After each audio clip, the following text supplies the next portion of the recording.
अखिलागमयन्द्रमन्ततन्द्रमयैः अधिशीलं मम मानसम् असमशरद्रोहिणीवटोपायैः नन्दति मम मृतिकाजन मन्दिरयन्ती निरन्तरं काञ्ची बिन्दुरविमण्डलकुजा बिन्दुवियन्नादपरिणता तरुणी चम्पालदासवर्णं सम्पादयितुं भवज्वरचिकित्सा निर्वाहि मनसि किञ्चन कम्बाकटलोहिसिद्धवैषध्यम् अनुविधभुजकाठिन्या अनिवक्षपीडमङ्गजन्मरिवोः आनन्ददाम्बजेता आनन्दब्रह्मतत्त्वबोधशिला ऐक्षिशिपाशाङ्कुशधर हस्ताङ्गं विस्मयार्थवृत्तान्तम् अधिकाञ्चीनिमवाचा सिद्धान्तं शूलपाणिशुद्धान्तम् आरितविलासकन्ये आब्रह्मस्तम्भशिल्पकल्पनया आश्रितकाञ्चीमधुरा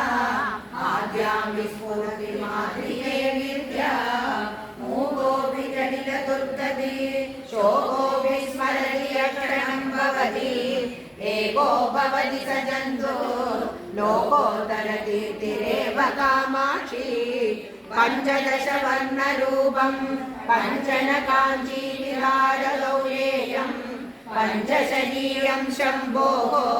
पञ्चनवैदग्ध्यमूलमवलम्बे परिणतमतीं चतुर्धा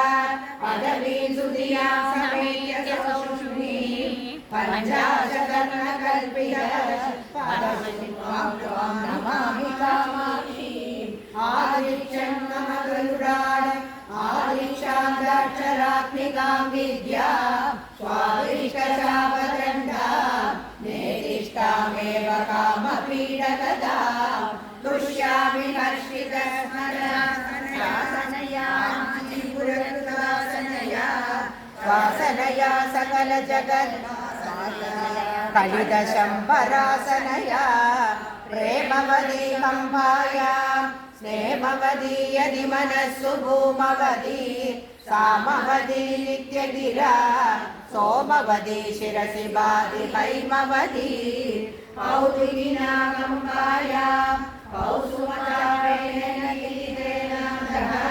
कुलदैवतेन महता कुड्मलमुद्रान्दुनोदुरप्रतिभा यूनातेनाभिविलदेहा स्वाहासहायतिलकेन सहकारमूलदेशे संविद्रुवा कुटुम्बिनी रमते कुसुमशरगर्भसम्पत् पोषयितं वादिकाञ्चिमध्यगतम् स्थापितमस्मिन् पदमपि गोपितमन्तर्मया मनोरत्नम् दर्दषडद्वारण्यं दरदैलकुसुम्बसम्भृतारुण्यं कलयेनवतारुण्यं कम्पातडसीमितिमभिकारुण्यम् अधिकाञ्चिवर्धमानाम् अतुलाकरवाणि कारणमश्नोः आनन्दभागवेदा अरुणिम परिणाम गर्भपल्लविदा बाणसृणिपाशकार्मुक पाणिममुखमभिकामपीडगदम् येन दरकोणचूडम् शोणिम परिभागमेधमाकलये किं वा फलति ममान्यैः बिम्बादरचुम्बिमन्दहासमुखे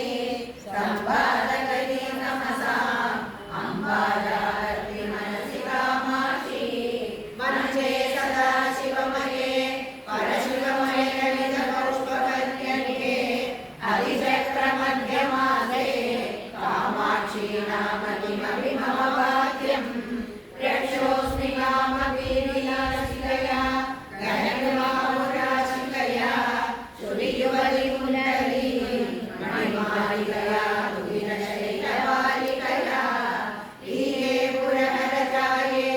माये तव करुणपल्लवचाये शरणे चन्द्राभरणे